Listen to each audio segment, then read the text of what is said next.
Ohio State falls to Pitt 91-90 after a buzzer beater three-pointer by Pitt's Zach Austin in overtime. It was a thrilling game. The game was closely contested throughout. Ohio State had taken the lead 5 times in this game, leading for much of it before Pitt's comeback began to start in the second half. Ohio State, significant for both teams moving forward, but especially for Ohio State, as they are now facing the challenges of not having Aaron Bradshaw playing for this team. Not very much news on if he will be back or not. I would assume probably not, but we will see what happens there. Obviously, he is dealing with a situation that was reported by Adam Jardy of a domestic violence situation. I'm sure that they're going to try to let the things go to court and figure things out there. I have no idea what the timetable is on any of that stuff, but for the time being, Ohio State is missing Aaron Bradshaw. Ohio State had a strong start, though. They weren't missing Aaron Bradshaw in the first half, as Ohio State built a significant lead of 48-34 at halftime. Ohio State, Bruce Thornton's strong performance with 24 points overall. He played the entire game, did not sit for a single second in this game. Micah Parrish was efficient with 15 points and perfect shooting from three. The biggest concern for Ohio State in this one is you had good 3-point shooting in this one. You were 55%, 11 for 20. You had Junie Mobley go 2 for 5, Micah Parrish go 4 for 4, Bruce Thornton 3 for 5, and Michi Johnson go 2 for 5. Devin Royal was 0 for 1, but overall, you had very good 3-point shooting in this one, and you still lost, which to me, as I was coming out of some of this stuff with this Ohio State team, I was thinking if you had the 3-point shooting, you should win. But that was obviously not the case for Ohio State in this one. Michi Johnson in the first half hit early 3-pointers that helped space the floor. There really wasn't much Pitt was able to do with guarding the rim with how much spacing there was out on the floor. The team ball movement was excellent. Led to many open shots for Ohio State, efficient scoring for Ohio State. It was something you love to see if you were a Buckeye fan. But in the second half, Pitt mounted a comeback, and Ohio State just plain lost momentum. They led by as many as 12 points early in the second half, but failed to sustain the lead. As key reasons for the lead change was poor free throw shooting by Ohio State. Ohio State only made 65% of their free throws in the second half and overtime, which hurt them in many key moments. Turnovers and poor execution were definitely hard on them down the stretch. I mean, 7 turnovers, 7 out of 11 were in the second half. Ohio State shot 7 for 12 from the free throw line in the second half, only 6 assists in the second half, so you didn't see the same ball movement, you didn't see the same working the ball around, but at the end of the day, they were 4 for 7 from 3. That was a team, you were a team that you were hitting the majority of your 3-pointers. Now, you weren't taking as many. You took 13 threes in the first, or not 13 in the first half because they went to overtime. You took 9 threes in the first half, but this was still a situation where Ohio State probably could have been shooting more threes, but Pitt did work to try and take that away. There were defensive lapses by Ohio State. They struggled to close out on shooters, particularly Zach Austin, who hit 5 3-pointers in this game on his own. I mean, Pitt's comeback came with leadership from Lowe with 28 points. Despite struggling from 3, he kept Pitt in this game. Leggett also contributed with 21 points. He had key defensive rebounds in this game as well. And then the critical moment of Zach Austin's 3-point late in regulation to end the game. Ohio State, just plain and simple, had missed opportunities in this one. Several missed free throws late down the stretch. Ohio State hit 1 3-pointer in overtime, and then they did not hit a single shot in the final 4 minutes and 16 seconds in the overtime period, which was kind of impressive that they were still up 90-88 at the buzzer. But of course, the 3 does go in for Zach Austin. There were missed free throws by Devin Royal, Bruce Thornton, Junie Mobley, who fans were kind of clamoring, why did you have Junie Mobley going to the line instead of Bruce Thornton? Pitt did do a good job of denying Bruce Thornton the ball late in that overtime, but still, you have a sharp-shooting guard in Junie Mobley. You would think he would be able to hit free throws for you, but apparently the moment was too big for the freshman, as he also had a 1 for 2 opportunity. He went 1 for 2 in the second last opportunity Ohio State had in shooting free throws, and then Devin Royal went 1 for 2, put the lead at 88-90. If Devin Royal hits both those free throws, you're looking at a 91-88 lead for Ohio State, which would have turned Zach Austin's game-winning three-pointer into a game-tying three-pointer. Ohio State could have gone to overtime again. Let's look at some of the pros of Ohio State's performance first, okay? Strong ball movement in the first half. You saw a little bit of it in the second half as well, but particularly in the first half, you really saw Ohio State's offense reeling, doing a good job. I mean, 48 points in the first half. That's very good. That's something you want to see, especially from a team that, if they struggle shooting from three, they don't have a whole lot of other options. So Ohio State, very strong ball movement in the first half. Still looked okay in the second half, but obviously it wasn't the same. And they took advantage of the open shots and they were efficient in it.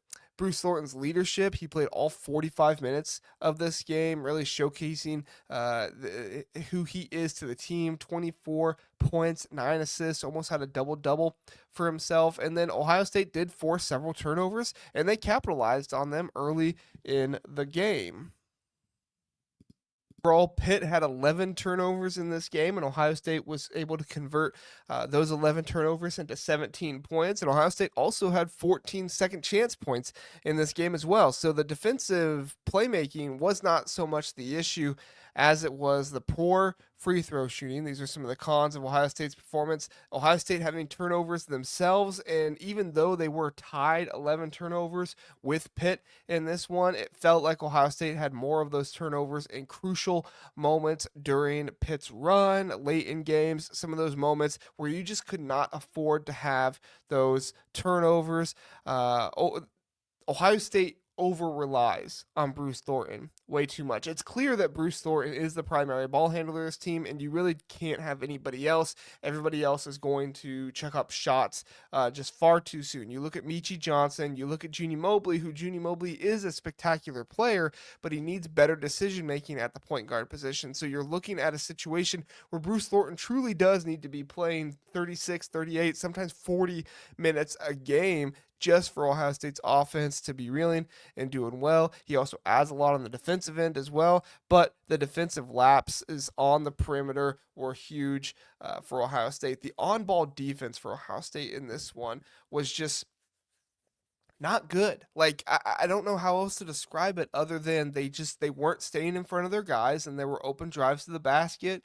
And truthfully, Ohio State doesn't have a rim protector without Aaron Bradshaw. You look at this game, and Ohio State had 2 blocks overall. They had 1 block from Evan Mahaffey, who fouled out, I believe, and then you also, yeah, he fouled out, and then you had 1 block from Sean Stewart in this game, who he had 4 fouls himself in this one, only played 17 minutes, which that's a whole other thing we need to talk about is Sean Stewart. Where's his game? Sean Stewart finishes this game with 7 points, 3 for 4, shooting 1 for 3 at the free throw line, only 5 rebounds, no assists, 1 turnover, 1 block, 1 steal. So he is adding a little bit, but for somebody like Sean Stewart that you brought in to be a big piece for this team, you're not getting out of him what you thought you would, and you're most certainly not getting anything out of Aaron Bradshaw right now, who's not even with the team. Ohio State does not have a rim protector in Devin Royal or Evan Mahaffey. They need somebody to step up and be that defensive anchor, that defensive rim protector, and they're just not going to be solid enough on the defensive end without that option. Now, Ohio State's perimeter defense can improve, their on-ball defense can improve, but I mean, we're looking at a situation where you have Michi Johnson, who has never really been an outstanding on-ball defender in his career. Micah Parrish has been. Micah Parrish is a good defender. Bruce Thornton, who he gives a lot of effort and he really tries in his defending, but I wouldn't say he's a lockdown defender by any means. And without a lockdown defender out there, I mean, again, you could put Micah Parrish in the good defensive category, but I don't know if he's a lockdown defender, at least from what we've seen so far this season. And when you don't have that combined with no Aaron Bradshaw, no real rim protector, I mean, if you're going to find somebody to be that rim protector for you, Austin Parks better step up soon. Otherwise, this is a Ohio State team that is going to have a really hard time this season trying to adjust and trying to find a way to play good, solid defense on the perimeter without anybody behind them to help in those situations. Overall, the players that performed well in this game, Bruce Thornton, we already mentioned him, 24 points, 9 assists, controlled the tempo in the first half very well. Not like he played bad in the rest of the game, but just in the first half, you could tell he controlled the tempo very well. Micah Parrish and his efficient 3-point shooting, 4 for 4, solid rebounding in this game as well for Micah Parrish. He was actually the leading rebounder for Ohio State, 7 rebounds in this game, 2 offensive rebounds. Devin Royal, actually, he didn't have a single defensive rebound in this game. Devin Royal had 3 offensive rebounds, which was interesting. And then Meechie Johnson, he provided early offense with 9 points and kind of helped space the floor, but he's just not the ball handler that you need. 4 turnovers and missed shots in key moments hurt the team's chances late in the game. Doesn't have the greatest shot selection. I mean, when he was at South Carolina, it kind of worked because he was that offensive playmaker that you needed. But at Ohio State, you can space the floor so much better. You need better ball movement. And Meechie Johnson just unfortunately doesn't give that to you the way Bruce Thornton does. Now, Meechie Johnson can improve. He can get better in the system, but Ohio State, they are having to work on that pretty quick right now. Now, I do want to say that there are not many other teams in the Big Ten that have some of these games and some of these losses right now, right? Ohio State goes to Texas A&M, they get blown out. Ohio State is at home against Pitt. We'll see how good Pitt is this season. My inclination is probably not very good, but we'll see how good they are this season, especially once they get into ACC play. And you should win this game despite the defensive issues, despite not having Aaron Bradshaw, all that stuff. You're still in a position to win this game. You just don't make your free throws, and then Zach Austin, shoots up a shot from 2 or 3 steps, 4 maybe steps from behind the three, not 4, 2 or 3 steps from behind the 3-point arc, and he makes it.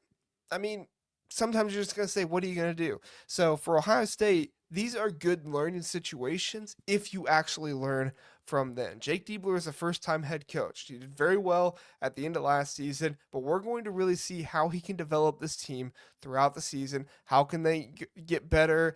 Is he going to implement more free throw shooting, focuses? Is he going to implement more development with the primary ball handler? What's he going to do in those situations? It's going to be really interesting to see how Jake Diebler does this, especially as a first-time head coach, and what happens moving forward with Sean Stewart. I don't think you really have any other option in the starting lineup other than Sean Stewart. I don't think Evan Mahaffey should start for Sean Stewart. I think Sean Stewart has too many playmaking abilities, and I do like Evan Mahaffey's game. I do think that he adds a lot with his defense and his length and what he can do.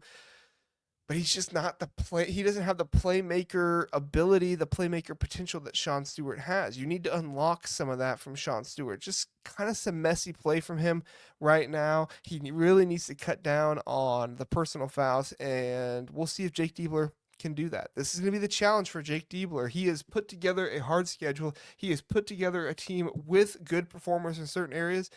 How can he develop it now? How can he get it ready for the Big Ten Conference? Because right now, honestly, winning a game against Pitt at home, yes, it's another win in the win column, but that's not what's going to get him to the NCAA tournament. What's going to get him to the NCAA tournament is winning games in the Big Ten Conference, winning those big games. He's got some big games coming up. Maryland, Auburn, Kentucky. He's got some big games coming up. Can he win those big games? Can he show improvement from this team? It's going to be really interesting to see. Even Chris Holtmann could sometimes win the bigger game, especially in the out-of-conference. Alabama last year, Kentucky the year or 2 years before that, he was able to win some of those big out-of-conference games. We're going to need to see something like that from Jake Diebler. Like I said, Auburn, Kentucky coming up. Can he get one of those? Don't think it's going to happen against Auburn, but you never know. Crazier things have happened in college basketball. Thanks so much for watching. Check us out Monday morning at 10 a.m. for our Power Rankings episode of the Big Ten. And then you can also check us out on Thursday nights at 9 p.m. as we talk about the entire Big Ten Conference. Normally there's some kind of topic that kind of leads us into a discussion about every team. And then we also talk about news and notes, things like that going on around the Big Ten. Thanks so much for watching. Have a good one. Appreciate it.